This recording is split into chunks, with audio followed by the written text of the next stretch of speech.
mga kabusing! Welcome back to my vlog! So for today's video nga mga kabusing, ang pag-uusapan natin ay ang Miss Charm at syempre Miss Cosmo mga kabusing, na kung saan lubalaban na nga mga kabusing ang ating pambato na si Chelsea Fernandez at si Cyril Payumo para makuha ang kauna-unahang crown ng Miss Charm at Miss Cosmo mga kabusing.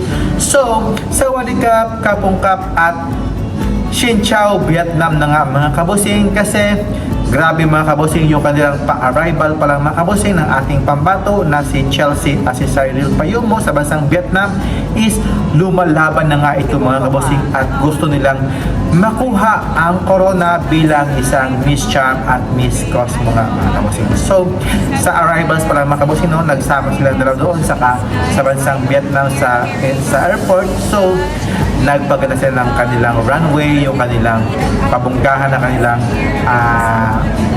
rampa mga kabusing sa airport. So grabe mga kabusing, no, pumuyat na nga itong si Cyril Payumo nga mga kabusing. At syempre yung sasing ceremony nga mga kabusing ni Cyril Payumo sa Charm, grabe ang ganda niya mga kabusing dito sa kanyang suot at yung kanyang outfit is napakasimple lang pero bumagay sa kanya mga kabusing. At alam ko mga kabusing, yung mahigpit na makakalaban ni Cyril Payumo is from Thailand na si Adele nga. At syempre ito ay nag-second runner-up sa Miss Universe Thailand nga mga kabusing, at siya ang ipapadala sa Miss Charm para makapag-compete nga at ang matinding makakalaban ni Cyril Payumo. Pareho silang matangkad, maganda, at syempre yung kanilang pasarela is sobrang ganda rin mga kabusing at hindi talaga ito magpapahuli sa pagandahan nga mga kabusing. At syempre dadako naman tayo mga kabusing sa ating pambato na si Chelsea Fernandez, na kung saan lumalaban nga ngayon mga kabusing sa Miss Cosmo, kahit na